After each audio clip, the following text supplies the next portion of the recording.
everyone, it has been a long time coming. Today we're going to be talking about working with spirits.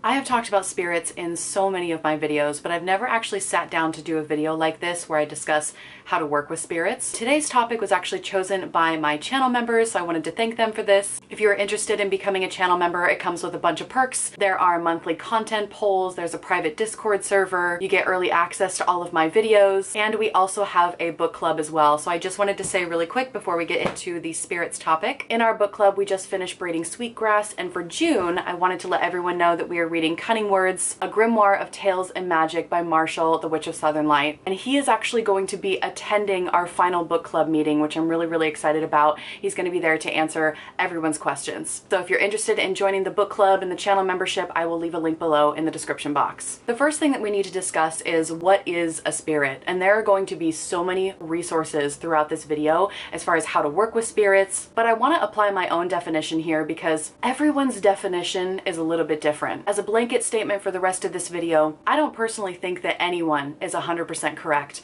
when it comes to knowing what spirits are and how to work with them. We can go off personal gnosis, our own personal experiences working with spirits, but it is my personal opinion that we are all just wandering around in the dark, trying our best to make sense of this world around us. And so if you are brand new to all of this, please take what resonates and leave what doesn't. Please do not take everything I say as the word of God if you believe in God, okay? Feel free to develop your own opinions about anything that we might discuss in this video. So, what is a spirit?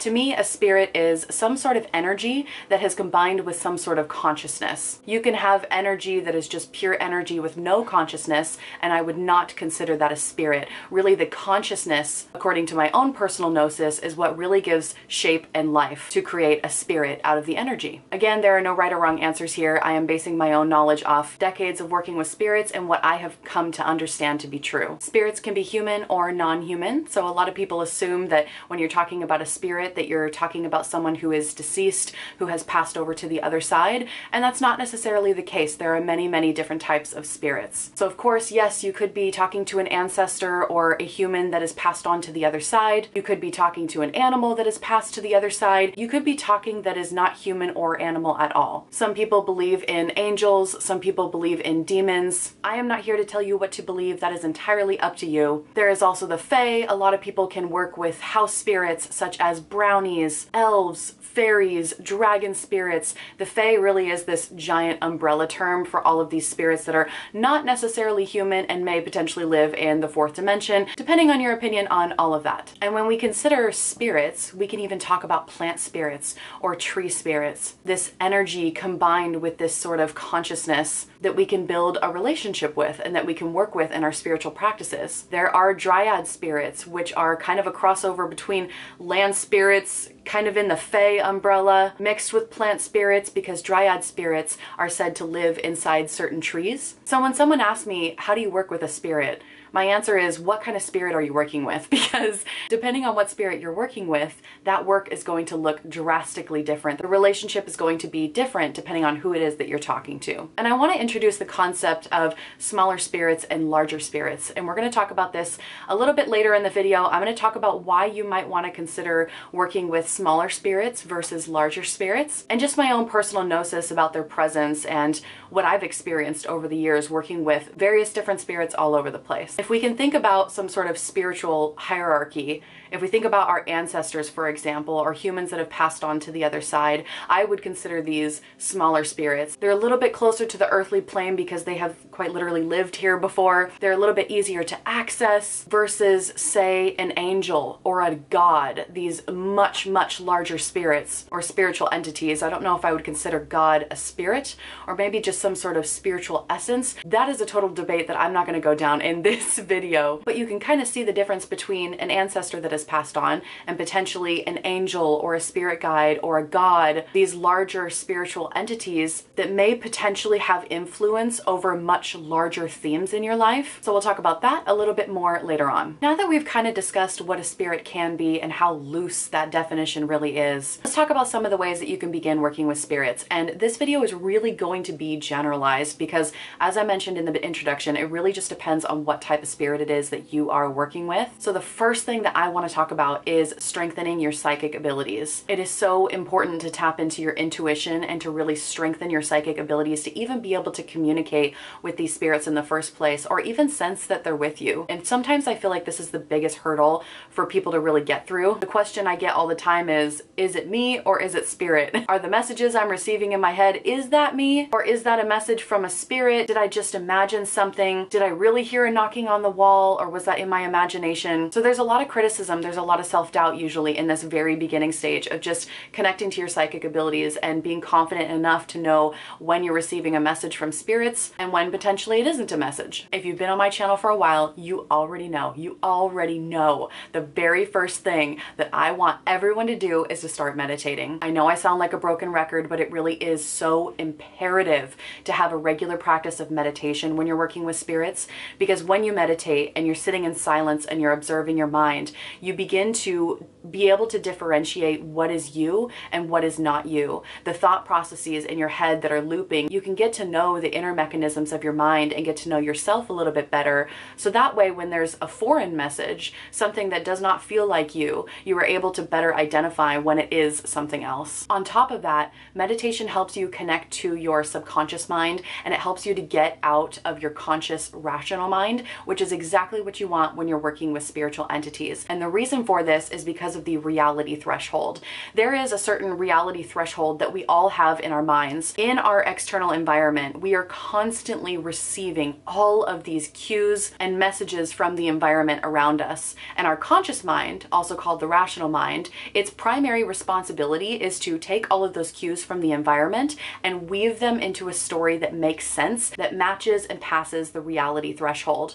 So if you're receiving a lot of messages in your environment that don't make sense, your brain is going to quite literally filter those out. I've talked about this on my channel many times, but there's so many interesting studies to see how we really do create the reality around us because of these filters in our brain. We filter out so much stuff around us, and when we're able to meditate and to drop down into our subconscious mind and to let go of that critical conscious mind a little bit, we're able to see so much more. You may have a spirit right next to you right now. I don't want to freak you out. Most spirits are really nice in my experience, okay? So that wasn't trying to freak you out. You may have a spirit in your space right now that you can't connect to and that you maybe don't even know is there because you're sitting in your conscious mind and you're constantly filtering out those messages from spirit. So getting into altered states of consciousness is going to be crucial for a practice that involves working with spirits. When I sit down at my desk to connect to a plant spirit, to connect to an ancestor, a land spirit, whoever it is that I'm talking to in that moment, I am always going into an altered state of consciousness or a trance-like state in order to do that. So if all of this is brand new to you, I'm going to link 2 videos down below. I have one video that is an occultist guide to brainwave states where I discussed going into altered states of consciousness. I also have a second video that is like an hour and 20 minutes, I think, that is a deep dive guide to meditation. So if that is something that you are struggling with, definitely go check out those 2 videos below. In addition, when we're talking about this section of improving your psychic abilities, I think it's really helpful to figure out which psychic ability of yours is strongest. It is my personal belief that everybody is psychic. Everybody has the ability to connect to their intuition if they choose to. But finding the one that you're naturally best at and then working with that is really helpful. So for example, find a sense, like one of the 5 senses that tend to be strongest for you, particularly in meditation. So let's say it's smell. You happen to get a waft of something every now and then. All of a sudden you smell this perfume or maybe cigarette smoke or something that is not part of your external environment or doesn't appear to be, and it's really odd and out of place that you're all of a sudden just smelling this cologne or whatever it is that doesn't match up to anything else in your environment. There's no cigarettes, there's no perfume, no cologne, etc. You may be sensing spirits in that moment when you're smelling these things that just don't quite make sense. So maybe if that's something that's happening frequently for you, doing meditations that are more based on smell might be really helpful. So you're doing a meditation in a garden and you walk up to a rose and you visualize smelling that rose and really trying to trigger that scent and see if you can create it in your mind without the rose actually being present. Or if you need a little bit more assistance, you can actually get a rose, like a physical rose. Do your meditation with your eyes closed. You're walking through this garden, then you take the physical rose in front of you with your eyes still closed and inhale and smell the rose as you're visualizing doing this meditation. So that is just a very basic example of strengthening scent in a psychic sense. Or maybe you use a fresh apple or a peach or an orange. Oranges are really zesty and vibrant and pungent, so that might be a really good one to use. Maybe your super sense is sight. Maybe you are starting to see things out of the corner of your eye. You're seeing shifting shadows,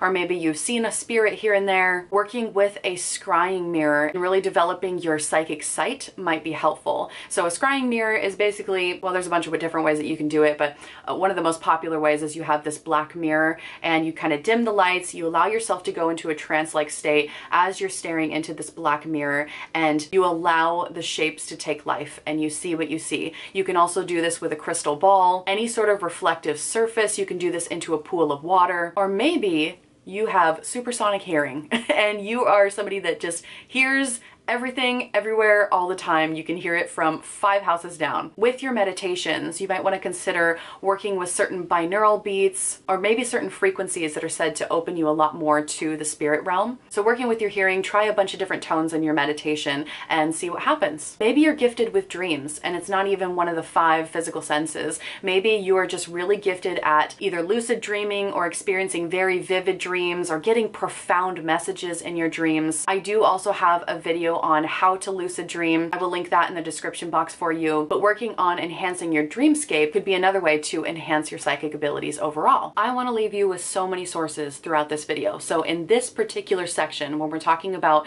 improving your psychic abilities to even be able to sense that spirit in the first place, I would recommend a book called Psychic Witch by Auryn. I've talked about this book many times before. If you are a beginner and you have absolutely no idea where to start and how to get going with all this, pick up this book and do the exercises. There are so many different exercises in this book, and I really do feel like this book is foundational for improving your psychic abilities and establishing some sort of meditative practice. Let's talk about communicating with spirits. So let's say you've gotten to the point where your psychic abilities are beginning to bud, and it's a work in progress. It is. After 20 plus years of me working with spirits, I still struggle at times. This is a lifelong process, and there was something that I said. I did a psychic abilities video a long time ago, well over a year ago, and in that video I had said something along the lines of there's a reason why the sage, the old sage at the end of the road, is old. There's a reason why the sage is old, and it's because it takes a lifetime to really truly develop these abilities and become really skilled at them, with the caveat that, you know, some people are just naturally incredibly gifted. So I don't want to say it takes forever for every single person out there, but I do prefer to look at this like a lifelong journey and a process. I think it sets better expectations, and it also kind of changes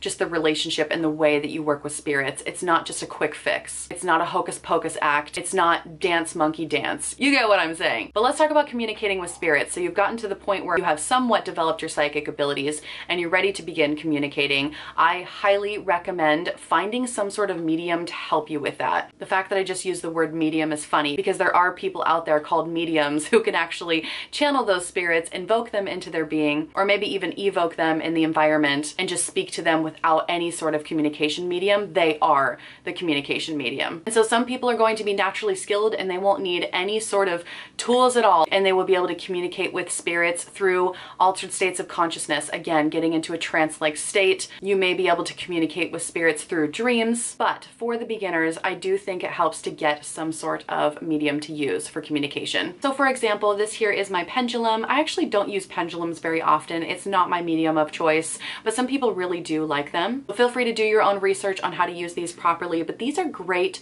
for yes, no, maybe questions, very short, close-ended questions. It doesn't allow for a really robust conversation with the spirit, but you can at least get some yes or no answers from the spirit. So you would essentially hold this still as you ask your questions, and then the pendulum will begin swaying in either direction that will give you a yes or a no, tarot. You can even buy special mats to put underneath that sometimes even have the alphabet so it can spell things out. You can communicate with spirits through tarot. So this is my tarot deck here. This is probably my favorite way to communicate with spirits. So I will sit down, especially if it's a brand new spirit and I don't really know who they are or what it is yet. I like to sit down with my tarot cards. I invite that spirit into my space. Wow, is the Fool really on the bottom right now? Oh wow, that is so funny. That could not be any more perfect. But you can use tarot cards, you can use oracle cards, sitting down in your space, pulling a couple cards. I have a method where I can feel spirits. So I will sit down after calling the spirit into my space and I will say, you are allowed to tap me on the hand or give me some sort of sensation in my hands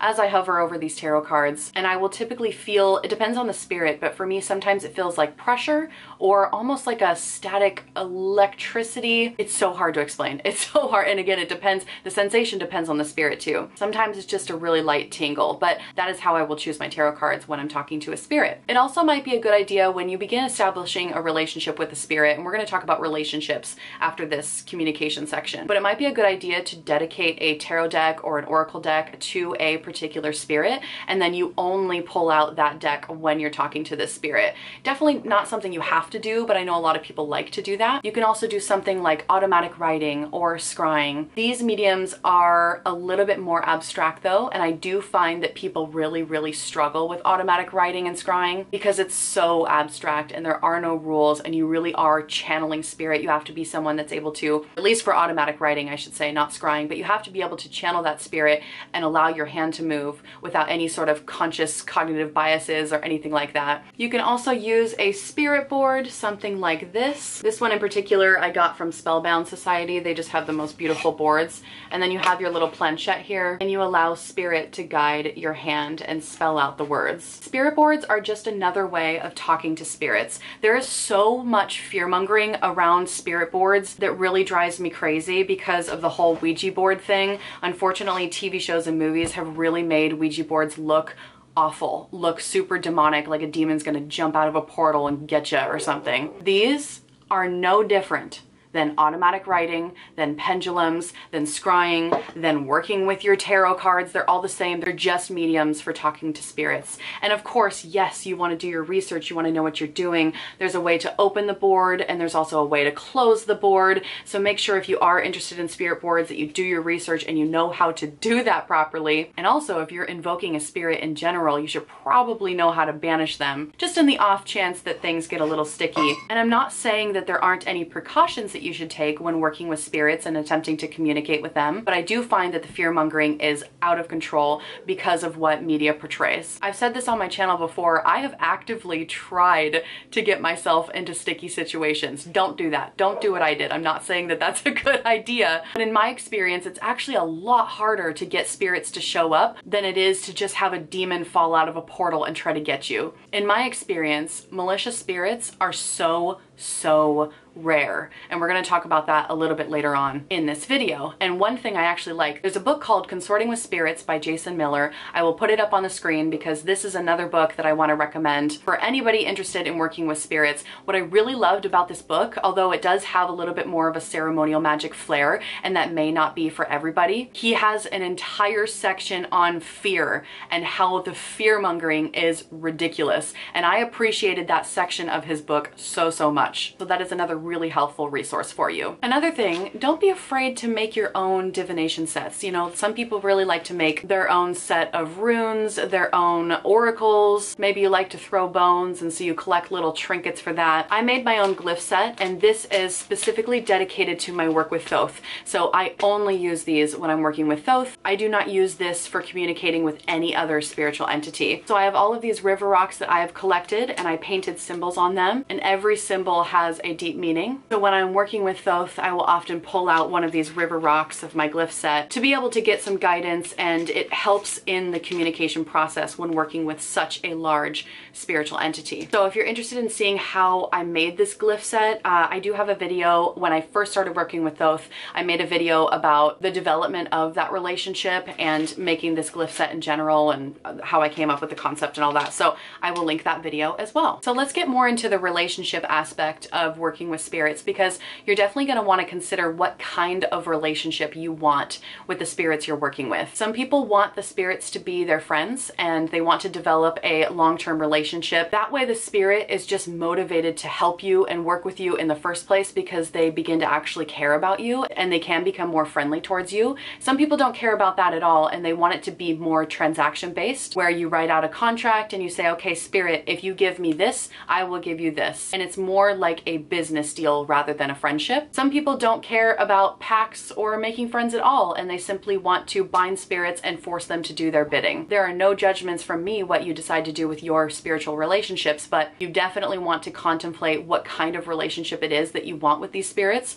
For example, if you want it to be more of a business transaction where you sit down, you write out a contract and say, okay, spirit, if you give me this thing that I desire, I will give you a glass of wine, or I will do this act of service for you. You better be able to hold up your end of the deal. You better be able to follow through with that bargain, that pact that you made with that spirit. If you don't, you are going to regret it. So make sure when you're making pacts, writing out contracts, whatever it is that you are offering the spirit, you better be able to hold up your end of the deal. Versus the friendship route, if you really want to build a relationship, a friendship with these spirits, it's similar to having a friend in real life. You're not necessarily keeping score. As long as you're feeding your energy into that relationship, you're spending time with the spirit, you're giving offerings on a regular basis. Your friend may just decide to help you out because they want to and they're motivated to, and not because you necessarily ask. That is my personal preference. The spirits that I work with, I would consider them more friends than business partners. I don't really have anything that I'm in a dire need for though. If I were in dire need of something, then maybe I would consider making a pact with a certain spirit and setting up some sort of contract so that I can make sure it happens. But I really like the spirits in my home and the spirits in my life, and they are just my friends.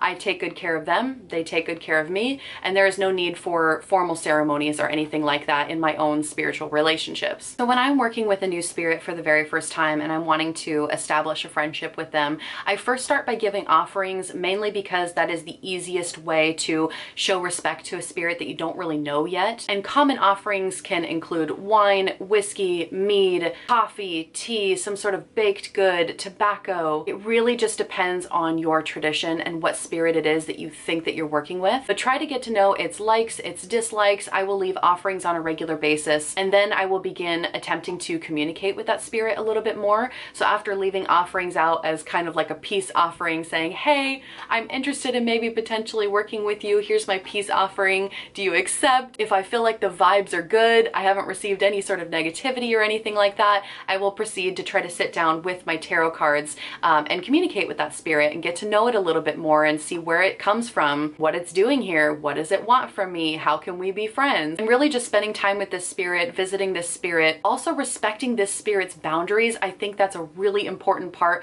of developing a relationship, because not every spirit wants to work with you, not every spirit cares about being your friend. So if a spirit doesn't want to be friends with you and they just want to be business partners, or maybe they don't want anything to do with you at all because they don't care about you, then I think respecting those boundaries is really important. But again, that is my own personal preference, and some people have different ethics and don't necessarily care about that. So that is up for you to decide. I would highly encourage, if you go the friendship route, to really spend time with this spirit on a regular basis without asking for anything first. This sounds very basic, and I'm sad that I even have to say this in the first place, but I've said this before on my channel. If you walk out onto the street and just talk to a random stranger and then ask that random stranger to help you move and spend hours out of their day moving all your crap from one place to another, do you think they're gonna say yes? Most likely no. They're most likely not going to help you because A, they don't know you, B, they don't care who you are, and that's a lot of energy expenditure. Why? Why would they? And so the same thing applies to spirits. If you're going the friendship route, I would advise against just constantly asking for stuff,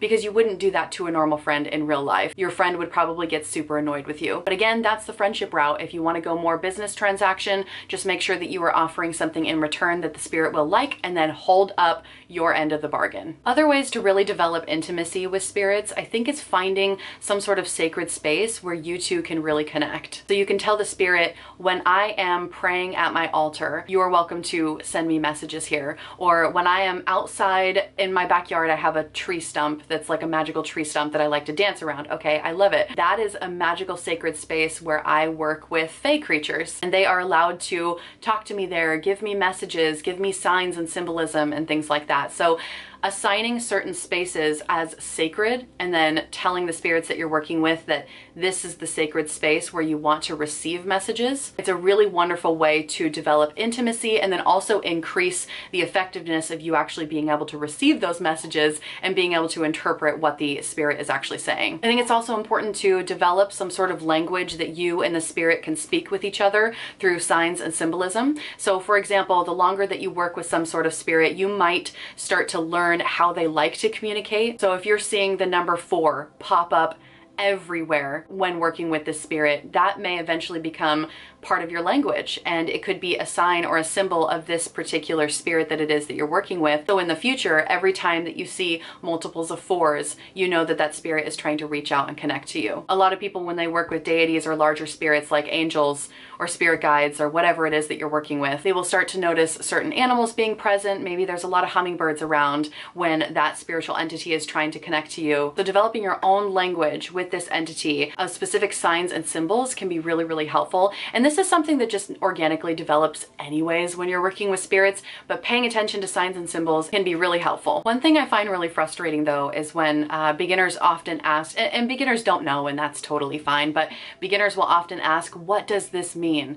What does this sign mean? Or this, I'm seeing spirit numbers everywhere, I'm seeing hummingbirds everywhere, whatever it is. There's certain signs and symbols that are present in their life.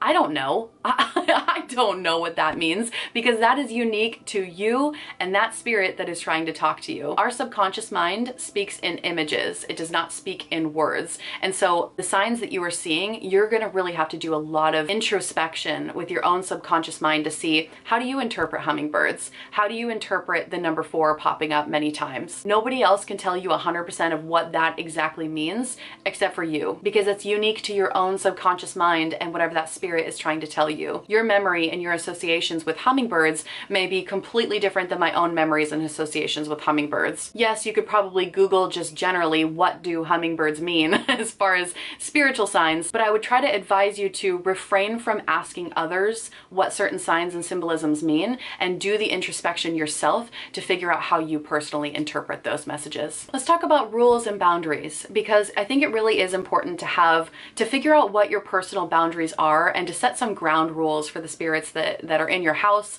that you may be working with on a regular basis. Or let's say you're going to a graveyard, you're not even working with spirits in your house. It's setting some ground rules and not allowing those spirits to follow you home. Just some very basic safety practices for yourself. It's good to consider what your boundaries are. So for example, I do not allow any sort of malicious spirits in my house. I don't mind spirits in here. I don't mind if spirits come and go. I actually quite like that, but they must be benevolent. They must be in alignment with my true will. And the way that I do that is I have created, it's sort of like a sigil. We'll call it a sigil.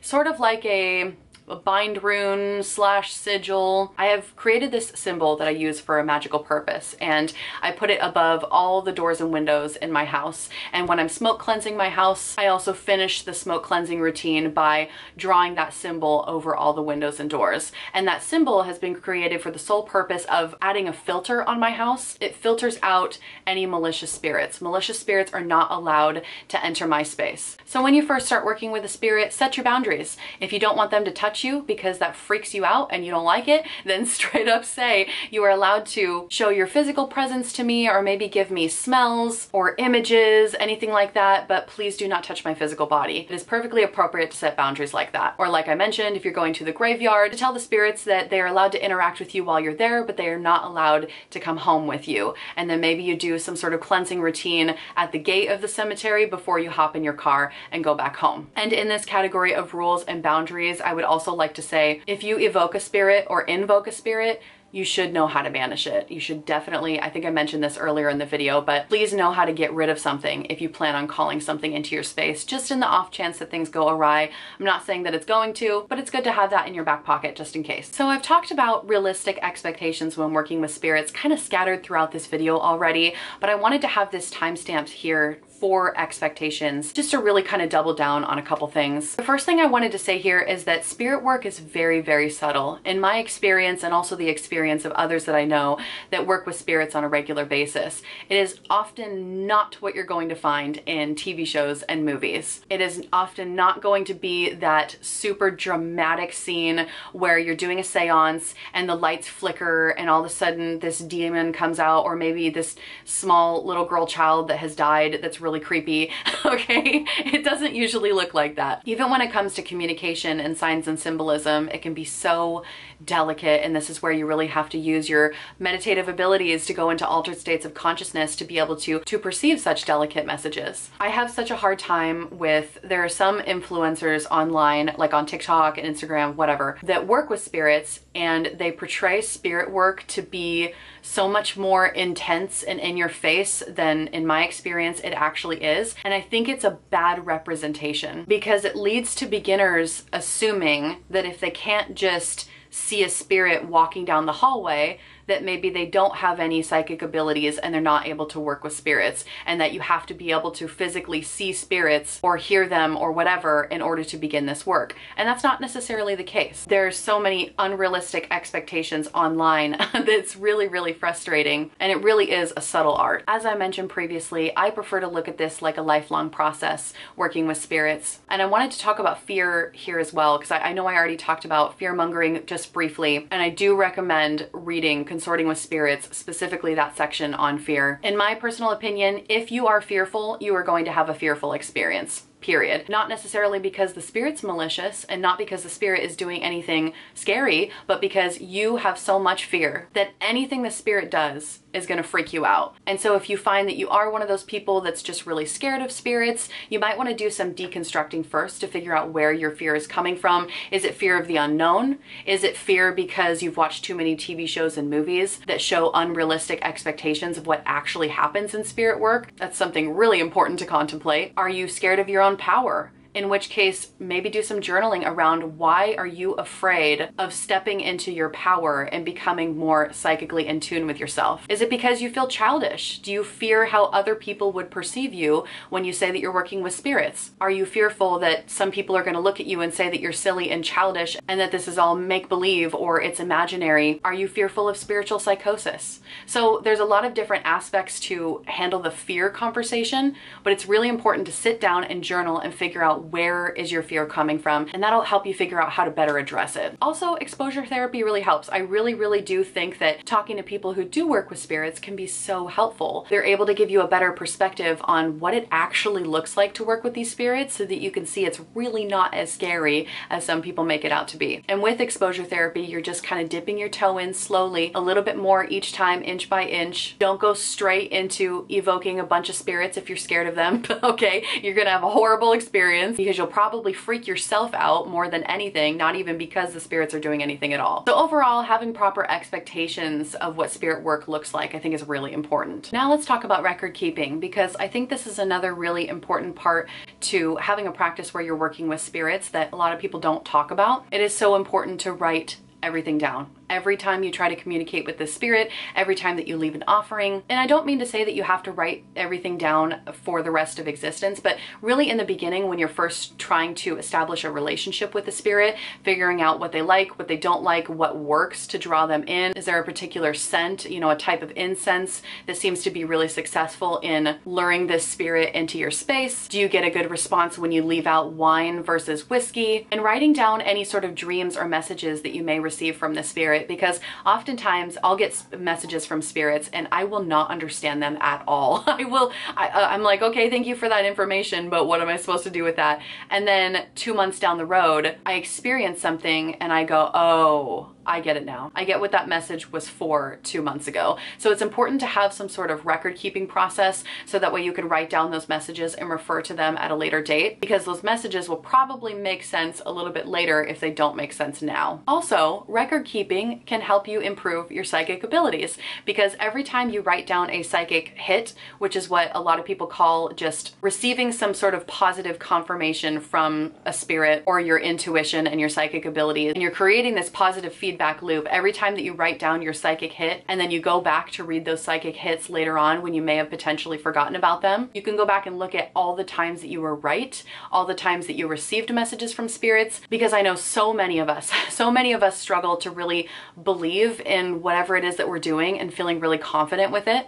And so if you can go back to your record and read all of the hits that you got in the past, you can feel so much more confident and remind yourself how many times you did receive these really profound messages and what they ultimately led to. And so that builds this positive feedback loop, and you can start to really truly believe that you are psychic and continue this work. So it helps your confidence levels. It helps you not forget any messages you may have received along the way. It helps you deepen the relationship and the intimacy with you and another spirit, because you're remembering what they like, what they don't like, what has worked in the past, and how you can kind of tweak that in the future. You're also going to want to write down your pacts. If you decide to sit down and do a pact with the spirit and write out what the deal is, you absolutely need that deal to look back later on and make sure that you are holding up your end of the bargain and giving the spirit what you promised them. So remember in the beginning of this video where I started talking about big spirits versus little spirits, why you might want to work with little spirits versus big spirits, and kind of the difference in the experience. So let's talk a little bit more about the hierarchy.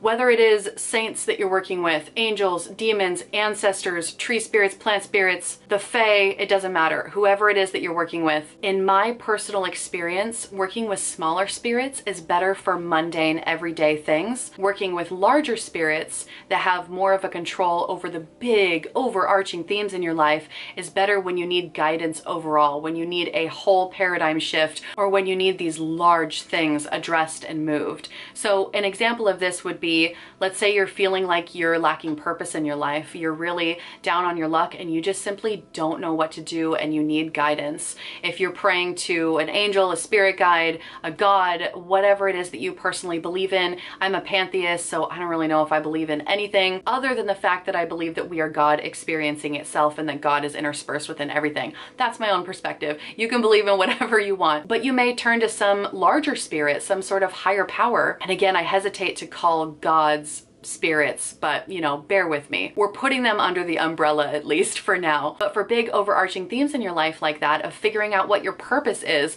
of course you're going to want to reach out to a larger spirit that has more influence over these big themes in your life. Versus, let's say you want to get some money. You want to get some money real quick. You want a $100 bill because you got to pay your utilities, or something that is a little bit more trivial and smaller on the earthly plane. You might want to petition a saint for that. You might want to petition your ancestors for that. A spirit that is a little bit more closer to the ground and tangible, because in my experience, they are the ones that are going to be able to better assist you with the little stuff. If you think about a big God sitting up there, again, I don't believe in God, but if you do, if you think about a big God, they may not want to help you with the small stuff because they're working on the big stuff. Or let's say you're doing a working for home protection because you really want to protect your space. What a better way to protect your home than to connect with your land spirits, to literally connect with the spirits that are also occupying this exact space with you, that are living on this land, that are living in your house with you. They're motivated to protect this house because they also live here. So doing some sort of home protection ritual, you might have better luck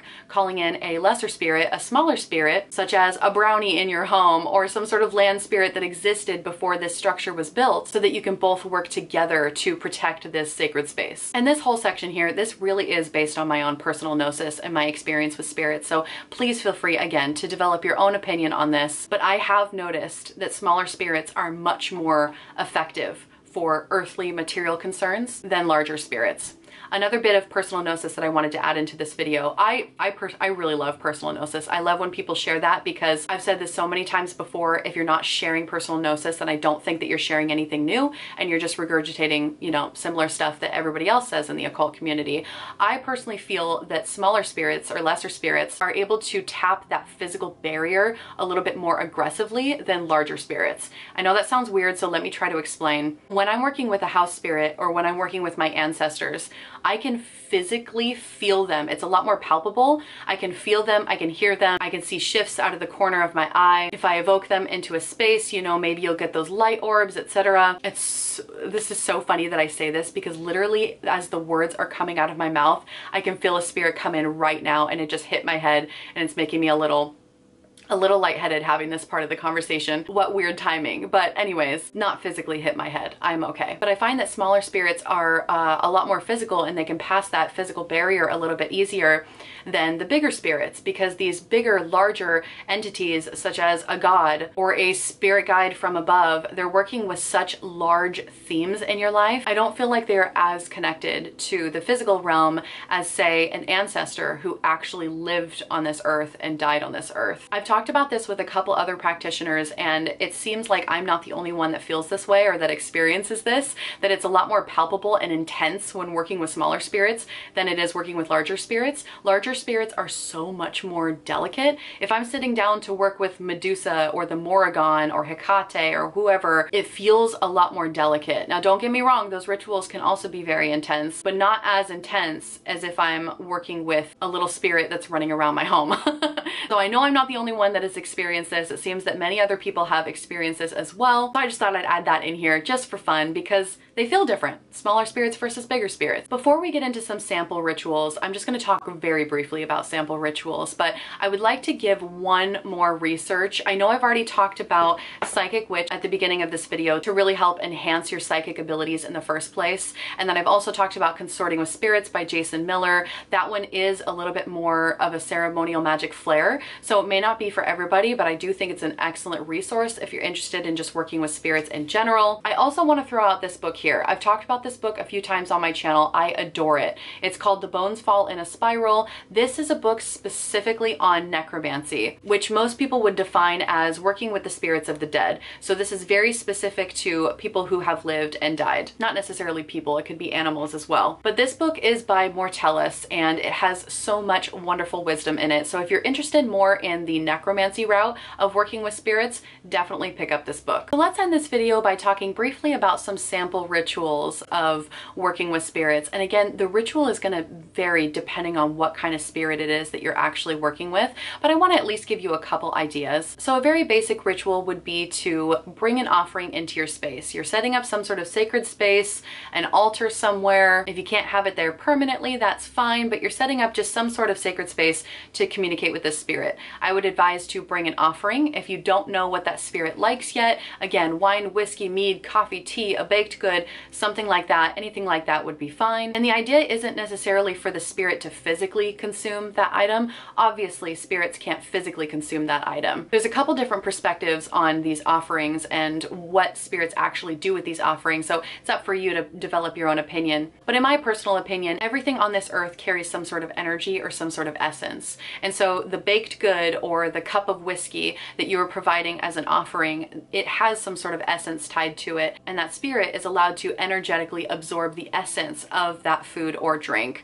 So they're not physically consuming the baked good, they're not physically consuming the whiskey, they're consuming the essence of it. And you may even notice, I've done an experiment on this where I have set 2 plates out with baked goods on it, and I will designate one plate as an offering to a spirit and say, you are allowed to have this here, please have this baked good, and then the other baked goods are just on the counter for me and my partner to eat. And I have noticed that the ones that I set out for spirits tend to spoil and go bad faster than the ones that I keep out for me and my partner. And I think it's because the essence of it is being absorbed. Some people don't believe in that, and it's more so about the act of respect, of simply bringing an offering in the first place. So it's not necessarily about the offering itself, it's about the act of offering something. You are offering something that you think is important as a peace offering, as a sign of respect to that spirit. So in which case, again, the offering itself doesn't really matter. It's more about the act. So bring an offering. I would also advise getting a candle. You can dress the candle with herbs or other correspondences that maybe you know the spirit would like. Maybe there's a particular scent or a particular herb that really entices that spirit. And then you would simply light the candle and call them in. And this does not have to be a formal thing. It depends on your tradition. It depends on the ritual. Sometimes there are formal invocations or evocations that you do. Sometimes it's you just simply talking to that spirit and inviting them in a casual tone into your space. You can consider casting a circle beforehand. You can consider some sort of purification ritual like the lesser banishing ritual of the pentagram before doing a ritual like this. But once the candle is lit, you you've called the spirit into your space, then you can begin communicating with them or building some sort of transaction. So you can sit down with your spirit board, your pendulum, your tarot cards, and just talk, ask questions, get to know them. Or if you want to go the transaction route, this is where you would write out a transaction and you would say, Spirit, this is what I would like to get, and here is what I am offering in return. You would fold up your transaction and then you would burn it with the candle flame and let it burn to nothing. Once the spirit fulfills their end of the deal and they bring you what it is that you desire, then you give them what you promised them. Sometimes there are certain spirits bound to talismans, so you would bring the talisman into your space in order to invoke or evoke that spirit. I have also done a seance a handful of times now, and we typically bring like flowers and then some sort of edible offering, and then you sit out with your spirit board, your tarot cards, all these different mediums of communication. You center and ground your energy, and then you begin counting down backwards from 10. And then once you hit 1, 0, you start to note your sensations. So you would write down if you're feeling hot, cold, if there's any images that come up in your mind. If you're feeling called to write something, then you would allow yourself to automatically write. You also might want to consider bringing in items that belong to a loved one that passed on. So if you are doing a seance and you're wanting to connect to an ancestor or something like that, you would bring maybe a picture of them, an item that they had, like a wedding ring or something along those lines, and you would call them forth after counting backwards from 10. Sometimes when I'm working with spirits, it's not even an official seance, an official invocation or evocation or anything like that. Sometimes I am sensing that something's in my environment and I just sit down with my tarot cards and I say, hey, do you want to have a little chat?